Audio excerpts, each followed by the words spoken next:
adiante. Tenha foco naquilo que você vai fazer. Tem pessoas que começam a faculdade, não terminam e já entram em outra. Uma coisa é você não ter condições para continuar. Outra coisa é você não estar focado no que você foi fazer. Então, pessoas que casam e descasam são pessoas que já iniciaram um relacionamento sem foco. Então, procure a partir de hoje começar a focar naquilo que você faz. Independente se é para você mesmo, se é para Deus, se é para o teu irmão, se é para o teu vizinho, se é para tua esposa, para o teu esposo, não importa. Mantenha o foco. Vai ter dificuldades, mas vai dar tudo certo. Em nome de Jesus. Amém? Todos encontraram? 2 Reis, capítulo 4, verso 18 em diante, diz assim: E crescendo o filho, sucedeu que um dia saiu para seu pai, e estava com os segadores, e disseram a seu pai, e disse a seu pai: ai minha cabeça, ai minha cabeça. Então disse ao moço: leva-o a sua mãe. E ele o tomou e levou a sua mãe, e esteve sobre os seus joelhos até a meia-noite, até ao meio-dia, e morreu. E subiu ela e o deitou sobre a cama do homem de Deus, e fechou sobre ele a porta e saiu. E chamou a seu marido e disse: manda-me já um dos moços de uma das jumentas, para que eu corra ao homem de Deus e volte. E disse ele: por que vai a ele hoje? Não é lua nova e nem sábado. E ela disse: tudo vai bem. Então albardou o jumento e disse ao seu moço: guia e anda, e não te detenhas no caminho, senão quando eu te disser. Partiu ela, pois, e veio ao homem de Deus ao Monte Carmelo. E sucedeu que, vendo-a o homem de Deus de longe, disse a Geazi, seu moço: eis aí a sunamita. Agora, pois, corre-lhe ao encontro e diz-lhe: vai tudo bem contigo? Vai tudo bem com teu marido? Vai tudo bem com teu filho? E ela disse: vai bem. Chegando ela, pois, ao homem de Deus, ao monte, pegou nos seus pés, mas chegou Geazi para a retirar. Disse, porém, o homem de Deus: deixa-a, porque a sua alma está triste de amargura. E o Senhor me encobriu e não me manifestou. E disse ela: pedi eu a meu Senhor algum filho? Não disse eu: não me enganastes? Só até aí. Para que nós venhamos entender, eu meio que adiantei um pouco a história, mas do verso 8 em diante, fala sobre uma mulher rica, aonde ela morava sobre um lugar que era passagem para Eliseu chegar até o monte, chegar até um lugar onde, por muitas vezes, diversas das vezes, ele acampava para ter um particular com Deus. E um certo dia ele teve encontro com essa mulher e com seu esposo, e ele teve um laço de amizade. E todas as vezes que ele estava a caminho do monte ou voltando do monte, ele passava e fazia uma refeição, às vezes descansava na casa dessa mulher. E por um certo dia, Eliseu, indo ou voltando do monte, junto com o seu servo Geazi, um jovem que buscava os mesmos objetivos que o profeta, aquele jovem que estava sendo preparado para fazer os mesmos sinais, as mesmas buscas, os mesmos prodígios que os profetas daquela época, Eliseu olha para aquele jovem e diz assim: eu queria muito poder retribuir o que essa mulher tem feito por nós, porque ela construiu um quarto, ela preparou camas para nós, preparou mesa, uma cadeira e até um candeeiro para nossas viagens, para o momento dos nossos descansos. Eu queria fazer algo por ela, chama ela até aqui. E Geazi foi até a casa dela, bateu na porta e pediu para ela se apresentar até o quarto que eles tinham construído o profeta. E ele diz assim: tem algo que eu posso fazer pela senhora, pela tua casa? Posso ir até o rei pedir algo? Ou até o general do exército e pedir algo ao favor de vocês? Ela disse assim: eu já estou entre meu povo, eu já estou feliz em estar aqui, a vida que eu levo, eu estou muito bem. E a Bíblia diz que ela se retira do quarto do profeta. E naquele momento o profeta fica inquieto, porque ele quer retribuir a benfeitoria que ela fez dentro da sua casa para acolhimento dos profetas. E Geazi olha para o profeta e diz assim: meu senhor, ela não tem filho. E Eliseu entendeu o recado. Eliseu, ele foi, ele pede para Geazi chamar ela novamente, porque ele vê uma necessidade. A partir daquele momento ele vê uma necessidade dentro daquele lar, porque ela era uma mulher rica, ela tinha um esposo bom, ela tinha muitos bens, mas existia algo que não existia dentro daquela casa. Ela não tinha filho. E quando ela chega novamente ao quarto do profeta, o profeta diz assim: ainda no período de uma gestação, tu terás um filho. E ela disse assim: não mente para mim, profeta, porque meu esposo já é de idade, já não temos condições de cuidar de um filho. E ele disse: ainda no período de uma gestação, assim eu libero essa palavra sobre a tua casa. Glória a Deus. E a história diz que no período exato esse filho ele nasce, ele vem à terra. E agora há uma novidade de vida dentro daquele lar. A felicidade, aquela mulher se apega àquele filho, começa a amar aquele filho como algo que ela nunca amou até então. E como nós lemos aqui no verso 18, chega um certo momento que aquele jovem, ele vai ao campo com o pai e ele sente uma dor de cabeça muito forte.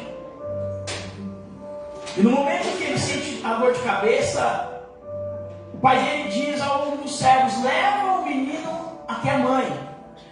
E a situação que aquela criança, aquele jovem estava passando era tão grave que a Bíblia diz que a sua mãe coloca ele sobre os joelhos. Os joelhos, irmãos, simboliza a tua vitória. Os joelhos simboliza no mundo espiritual a resposta de Deus para a tua vida, para os teus propósitos, para os teus projetos. Porque é de joelho que se vence uma vitória. É de joelho que se vence uma batalha. É de joelho que nós vencemos e conquistamos em Deus. Aleluia. E a Bíblia diz que aquela mulher coloca o seu filho sobre os joelhos. E ao meio-dia, aquele jovem ele vem a falecer sobre o joelho de sua mãe. Naquele momento, ela pega aquele jovem e leva até o quarto do profeta que ela tinha feito. E detalhe, diante da dificuldade, ela tinha acabado de ver seu filho falecer sobre seus joelhos. Ela não se desespera. Ela pega o filho e ela leva ele até a cama do profeta. o detalhe mais interessante quando eu estava lendo essa história é que diante dessa situação, ela fecha a porta. Ela não leva para o quarto dela, ela não leva para o quarto do jovem, ela leva para um quarto onde ela sabe que ninguém vai entrar. Por quê? Porque Eliseu e Geazi estão no monte. O único que está autorizado a entrar naquele quarto é os profetas. Então ela, para não correr o risco de alguém atrapalhar naquilo que ela pretende fazer, ela não leva o filho até o quarto dele, ela não coloca o filho no quarto dela, ela não deixa o filho no sofá da sala. Ela leva o filho que está morto ao quarto do profeta. E a Bíblia diz, e ela fecha a porta. Ela vai até seu esposo, mas ela não chega até o seu esposo desesperada, colocando pânico nele, desestruturando as emoções daquele senhor.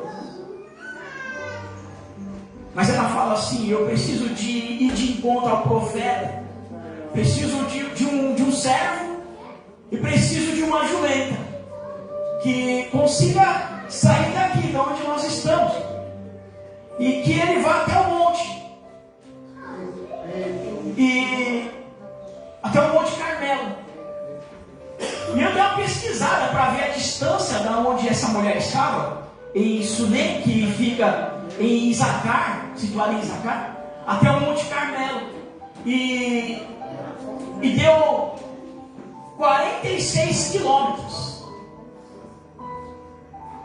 Então ela tinha um trajeto só de ida. Onde você está morando agora? São Caetano daqui, São Caetano dá uns 46 quilômetros, tá?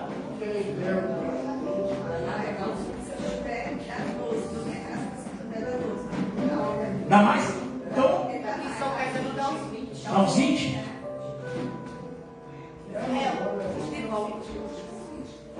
O trajeto que essa mulher tinha que fazer era muito maior, mas só que ela não ia de carro, ela não ia de moto. Ela pediu pro servo dela selar um jumento, para ela ir até onde estava o profeta. E o seu esposo acha estranho, por quê?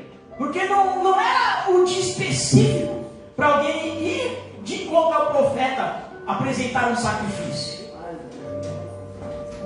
E ele interroga ela o motivo dessa ida até o profeta, e ela diz assim para o seu esposo: está tudo bem. Diante do ocorrido, do que tinha acabado de acontecer, ela olha para o seu esposo e diz assim: ó, está tudo bem. Aleluia. Tem situações, irmãos, que dentro do relacionamento, nós que passamos aí pelo Casados para Sempre, ou não passamos pelo Casados para Sempre, mas estamos num relacionamento conjugal, que às vezes nós temos que ter um discernimento de como vamos passar a notícia, de como nós devemos reagir diante de alguma situação, de como se comportar dentro do relacionamento conjugal. E aquela mulher, naquele momento, nós sabemos, porque a palavra diz que aquele homem já era de idade. Eu não sei o motivo, mas a forma que ela conduziu a situação é a forma que muitas das vezes eu comento com a bispa, que eu conduzo uma situação às vezes na minha vida. Tem vezes que eu estou orando e eu me retiro, eu fico horas e horas falando com Deus, e daqui a pouco a bispa vem e fala assim: está tudo bem? Eu falo: está tudo bem.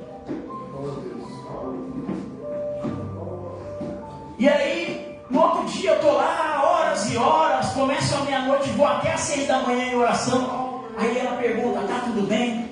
Eu digo assim: está tudo bem.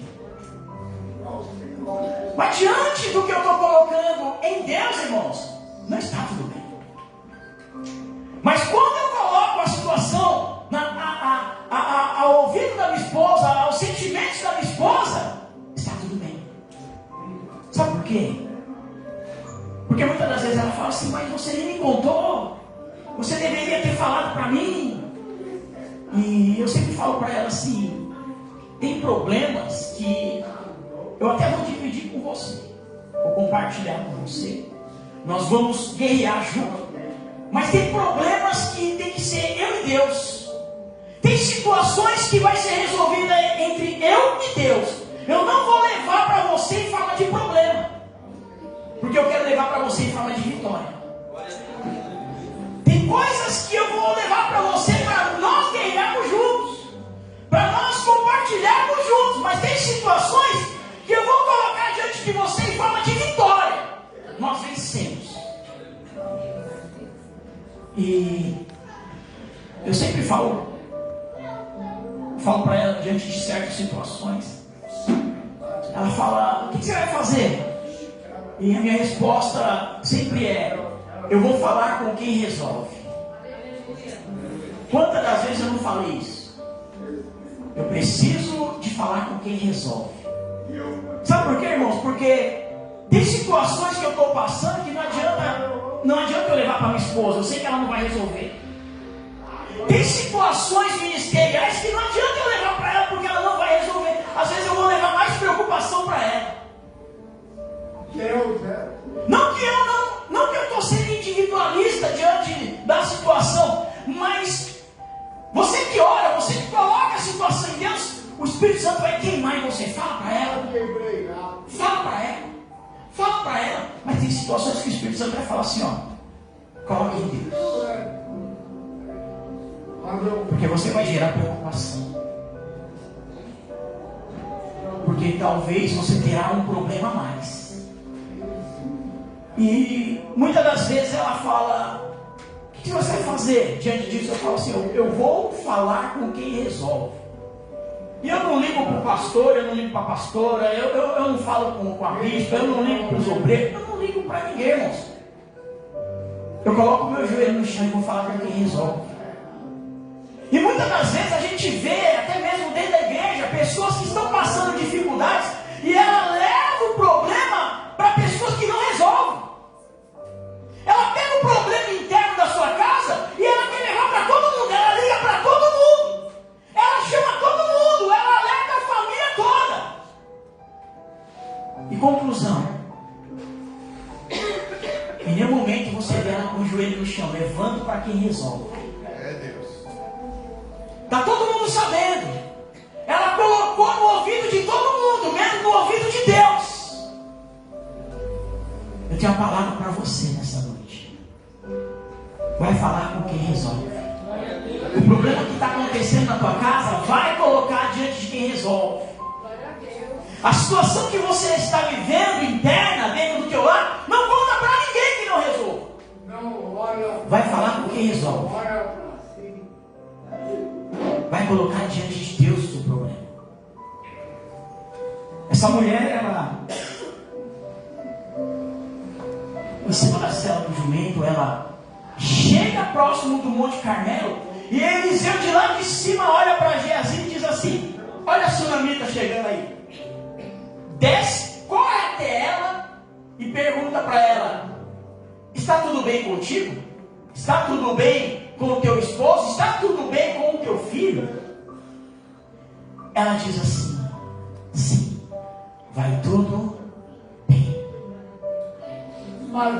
Irmãos, essa mulher, ela não levou o problema dela para o teu esposo, muito menos para Geazi, que é o homem de Deus.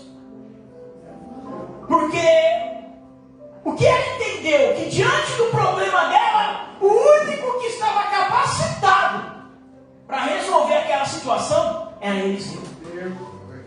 Então você vê que ela não falou em nenhum momento para o servo que estava montado junto com ela.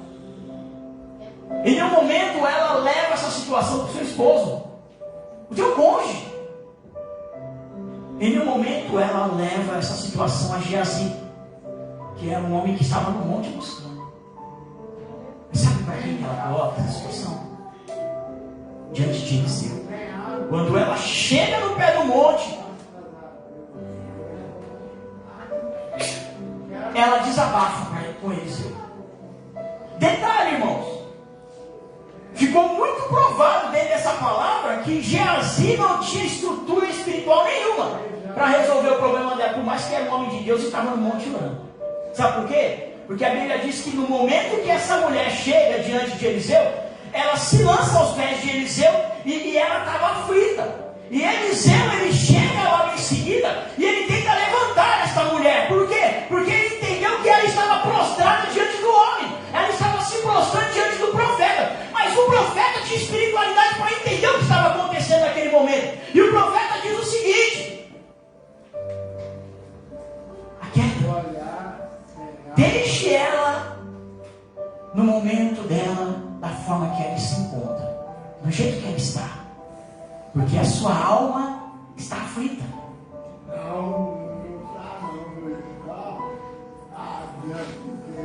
Às vezes a gente olha para o irmão e fala assim: não, mas está no propósito, está no jejum, está no monte, é homem de oração, é mulher de oração. Deus usa na revelação, Deus usa na profecia, Deus usa no profundo, no oculto, no escondido. Então é para ele que eu vou desabafar, é para ela que eu vou desabafar. Ei, espera aí, tome cuidado. Olha a Deus, Deus vai te dar direção.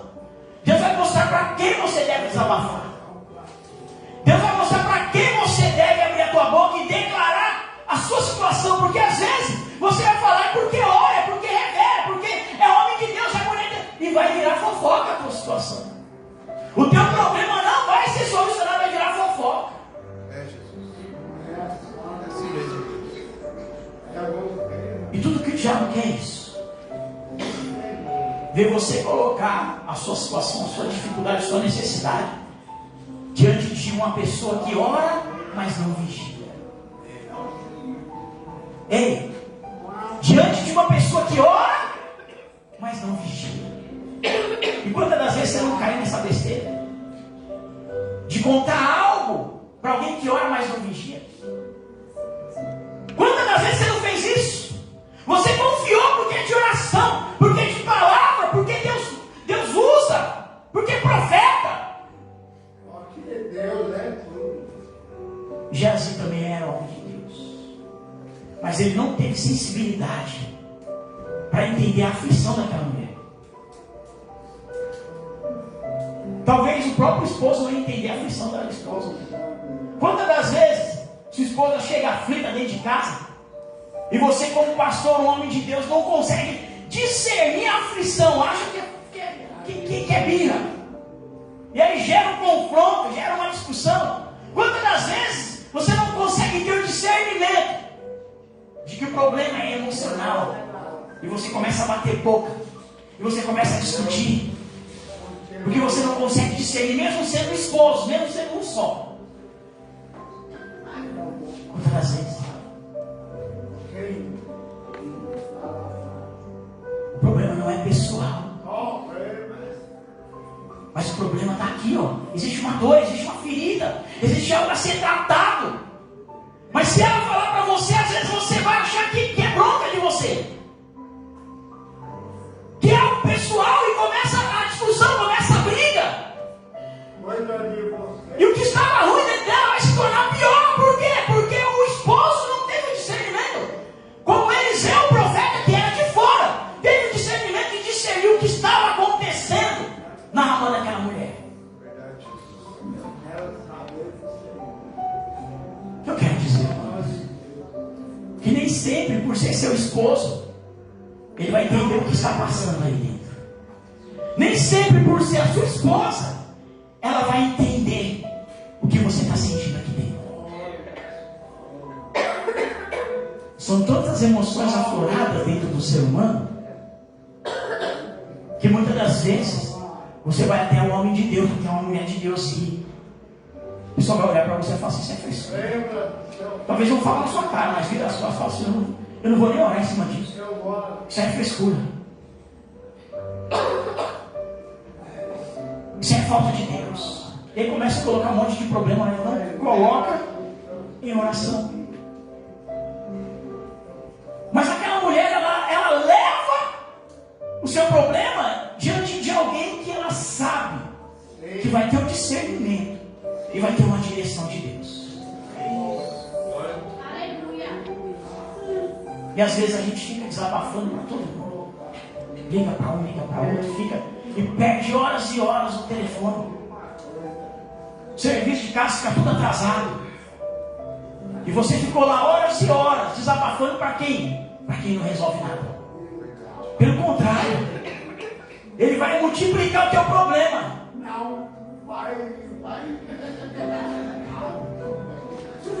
Silêncio aí em nome de Jesus.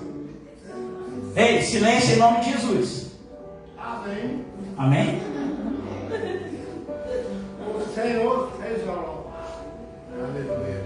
E aquele homem, o profeta Eliseu, Olha. ele vai até a casa. Ele entra naquele quarto. E a palavra de Deus diz que ele, com sua boca, ele toca na boca daquele jovem que já desfalecido. Com os seus olhos ele toca nos olhos daquele jovem, e as suas mãos ele toca na mão daquele jovem. Naquele momento o corpo daquele jovem volta a esquentar.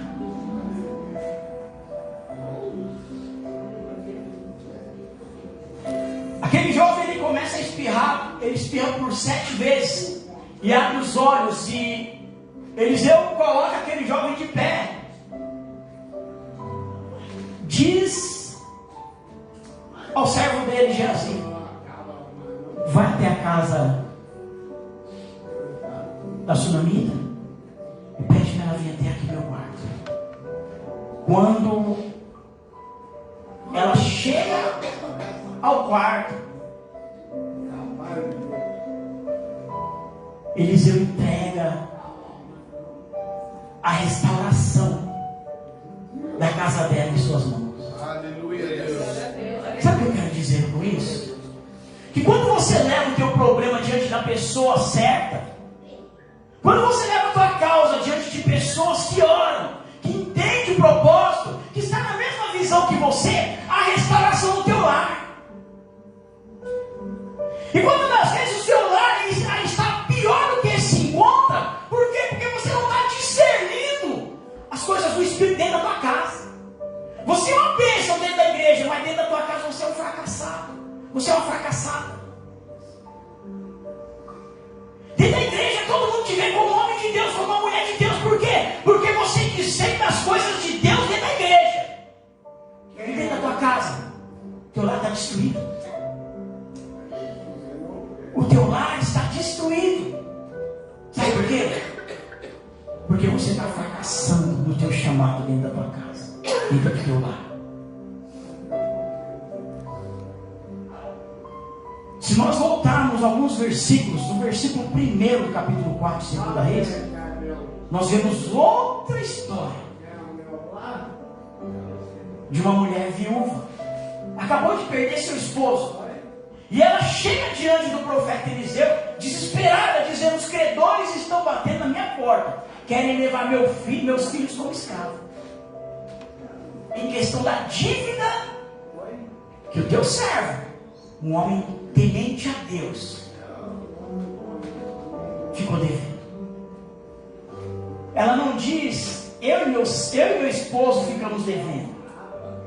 Você vê que o homem, o esposo dela, ele era temente a Deus, ele servia a Eliseu. Ele era um verdadeiro profeta, um homem de Deus.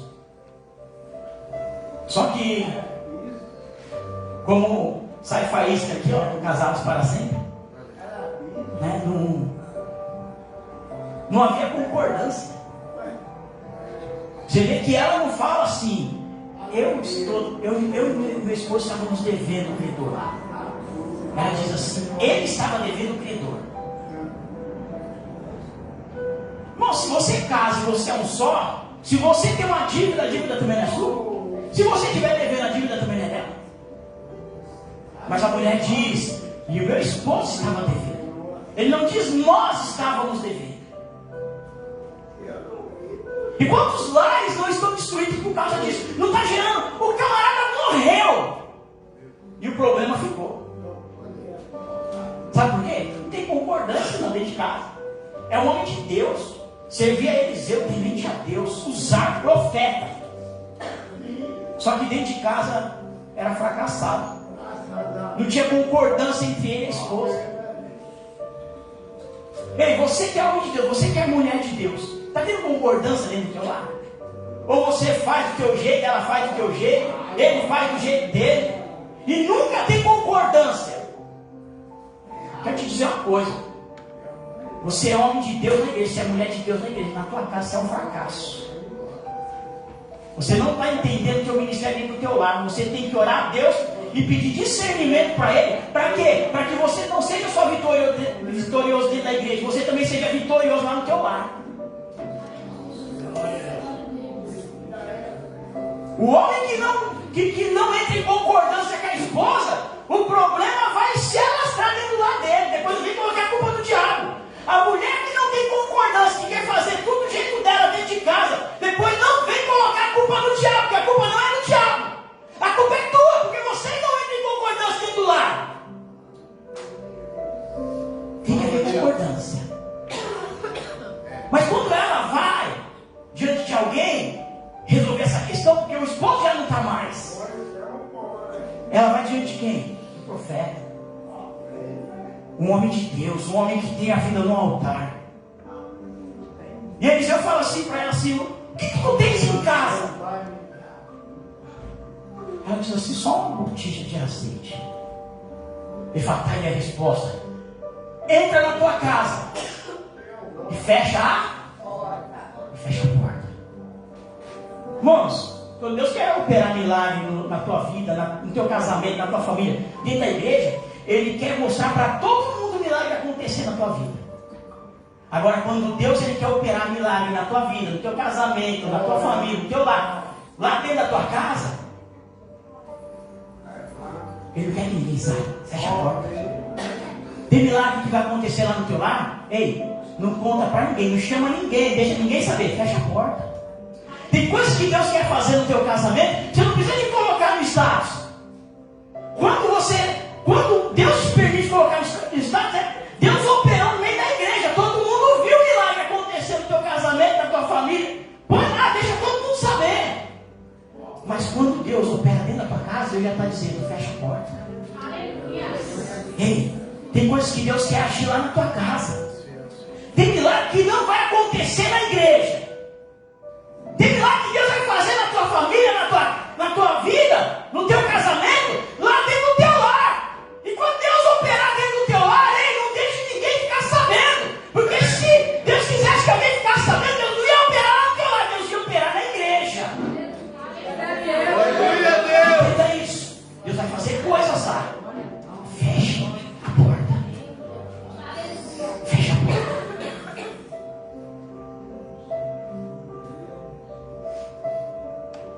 Nós temos que parar de ser profeta só dentro da igreja, de ser santo só dentro da igreja, de ter discernimento só dentro da igreja.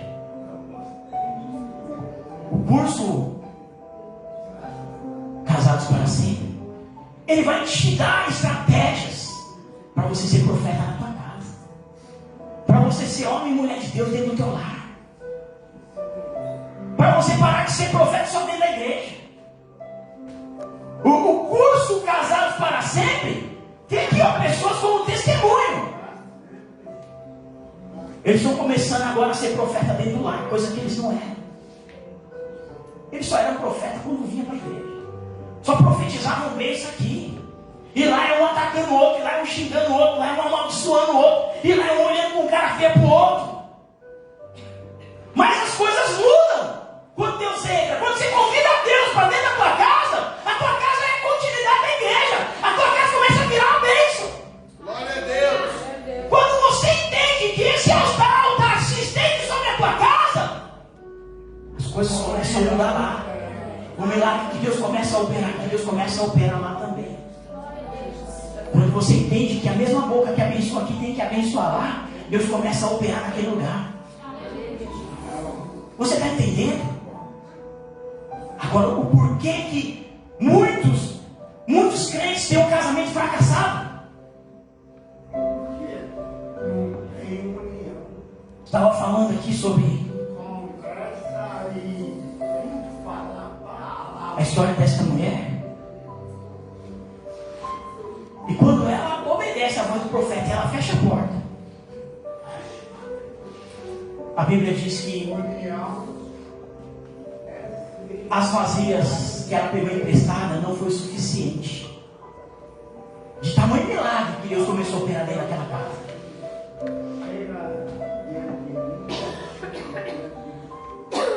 Deus não falou através da boca do profeta agora que Deus operou um milagre, divide com a vizinhança. Deus falou isso?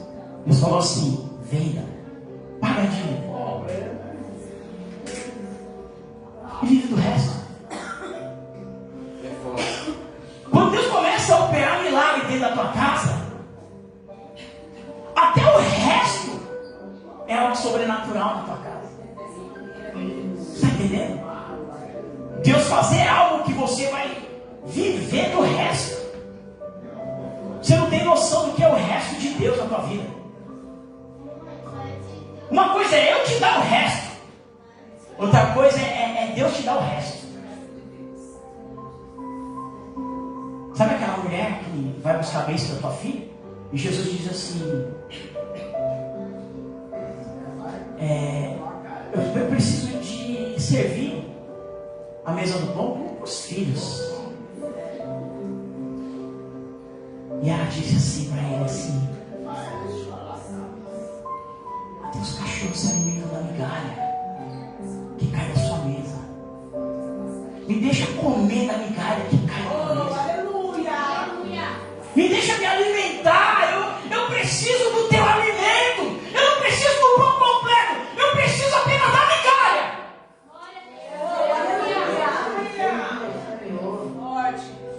E Deus falou assim: vai embora, filha. Você não precisa nem de oração. A tua fé é o suficiente. Tua filha está liberta. Tem pessoas que chegam aqui que eram tudo de Deus. Você chegou aqui e entendeu o que é a migalha que cai da minha mesa. O milagre já está na tua casa. Vai lá que a tua filha está liberta. Está entendendo? O quanto nós somos exigentes quando nós dobramos o nosso joelho. O que você tem vindo buscar em Deus referente à situação que você está vivendo lá no teu lar? Você quer o tudo de Deus? Ou você crê que ainda que você se alimentasse das migalhas que caem da mesa de Deus, seria o suficiente para você viver um grande milagre lá dentro do teu lar?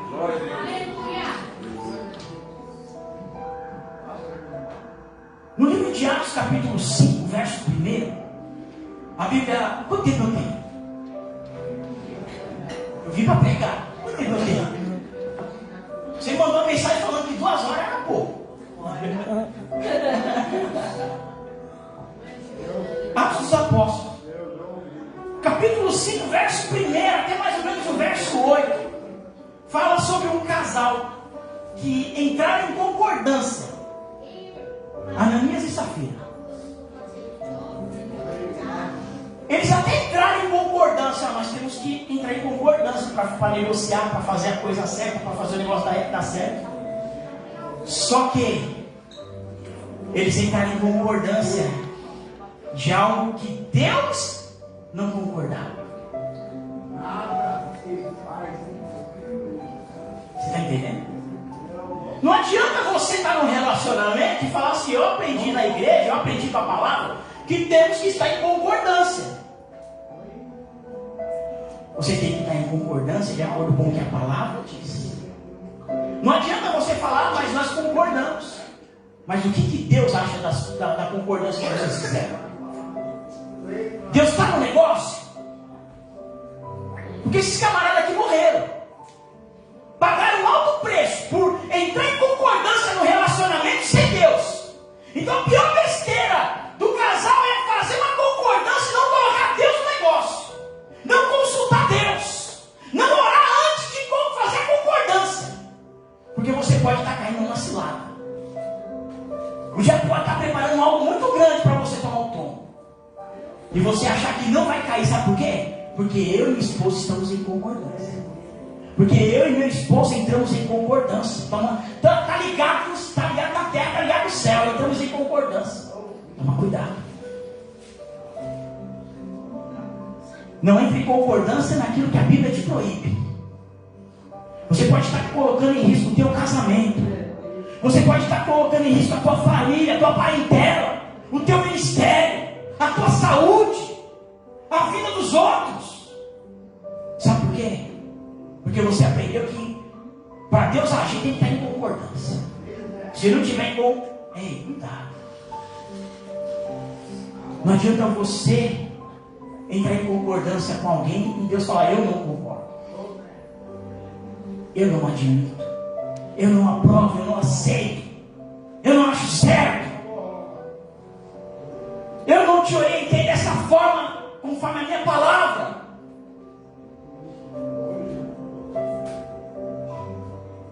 E lá na frente você vê que foi um grande fracasso aquilo que você entrou em concordância. Sabe por quê? Porque era apenas desejo entre você e sua esposa, entre você e alguém que entrou em concordância, mas não queimou no coração de Deus. Não queimou. Para nós finalizarmos aqui a mensagem, livro de Josué, no capítulo de número 6, o verso 16 ao 19, diz assim: a cidade deve ser destruída junto com todo o que há nela como oferta para Deus, mas não peguem em nada daquilo que vai ser destruído, ou vão trazer desgraça e destruição ao acampamento de Israel.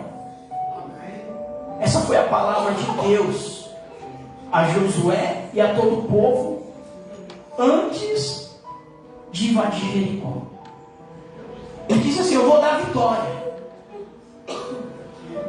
mas tudo aquilo que existe em Jericó, a não ser a casa da prostituta, será destruído em oferenda a mim.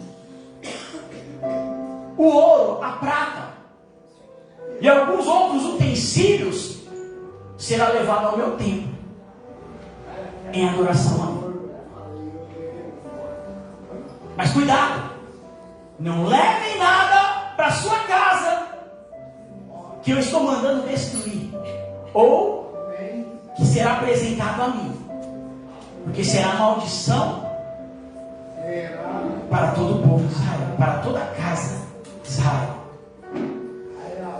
E no momento que eles deram um grito, as muralhas caíram abaixo, e aqueles homens invadiram em guerra. A vitória foi certa, o negócio foi um espetáculo, foi algo sobrenatural, ficou para a história. Só que tinha um guerreiro desatento, um homem chamado Acã. Quando ele entrou na cidade, e quando ele começa a pegar os despojos junto com os soldados para levar até o templo e queimar tudo aquilo outro em oferenda a Deus, ele encontra algumas coisas que Deus já disse: não leve nada disso para a tua casa. E ele esconde. E o que ele faz logo em seguida? Ele dá um jeito de levar aquilo para dentro da casa. Ele cava um buraco e coloca debaixo da tenda. Vencemos a guerra, vamos festejar, vamos comemorar, porque amanhã tem outra guerra. Vamos descobrir uma cidade melhor, cidade de Ai, não tem fortificação nenhuma, vai ser fácil, vai ser tranquilo. Quantos soldados vão mandar? Manda meia dúzia aí, o negócio está fácil lá. Para garantir a vitória, vamos mandar 1.000, vamos mandar 2.000, vamos 10.000, vamos garantir a vitória, que o negócio lá está fácil. Perdemos, Josué, a batalha. Precisamos de mais homens. Mas Deus já garantiu a batalha. Mas antes de Deus garantir a batalha contra a cidade de Ai, o que Deus disse? Cuidado com aquilo que você vai levar para a tua casa, porque pode ser a derrota da tua batalha. Você está entendendo? O que você tem levado para a tua casa? Que Deus diz: não leva isso para dentro da tua casa, porque é algo maldito. No momento que você quiser vitória, não vai ter vitória. No momento que você quiser milagre, não vai ter milagre. No momento que você quiser provisão, não vai ter provisão. No momento que você quiser resposta, não vai ter resposta. Aleluia. E Deus disse para Josué assim, ó: alguém levou algo para dentro de casa. Algo que eu proibi. Algo que não deveria estar dentro de casa. E Deus começa a dar uma direção. E no momento que Deus começa a dar uma direção para Josué, cai na casa de Acã. E quando Josué coloca Acã contra a parede, Acã diz assim: eu vou dizer o que eu peguei. Capítulo 7, verso 20 a 21. Acã traz maldição contra toda a sua casa por levar para dentro do lar coisas que foram orientadas por Deus a não levar.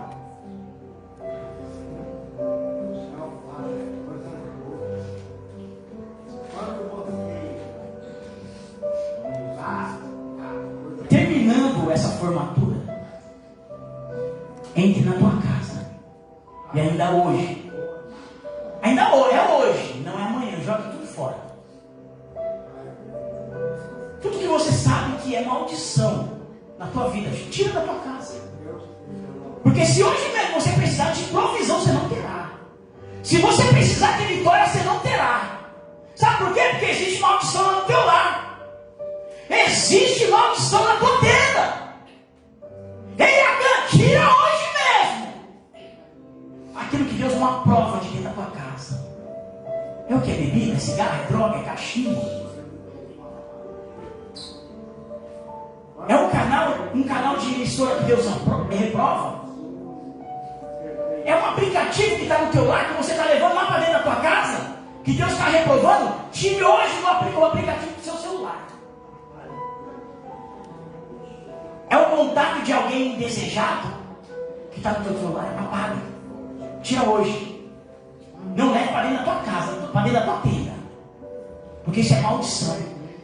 É o presente do ex, é o presente da ex. Ei, joga fora.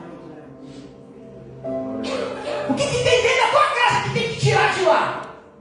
Que você sabe que é maldição para o teu casamento. Que você sabe que é maldição para a tua família. Sabe por quê, irmãos? Se Deus tiver que tratar... Não. A Bíblia diz que Deus tratou com a canha sua? A canha sua? Deus tratou com a canha sua? Ei, você está sendo inconsequente com a tua família. Irresponsável com a tua casa. Sabe por quê? A tua casa está perecendo. A sua casa está em ruínas. A tua família não prospera. Vocês não vêm sem fé, não tem espiritualidade naquele lá. A tua casa está de ponta cabeça. Sabe por quê? Porque você está sendo inconsequente. Tire ainda hoje, lá de dentro do teu lar, de dentro da tua casa, aquilo que é maldição para a tua família. Receba essa palavra e aplauda bem forte o nome do Senhor.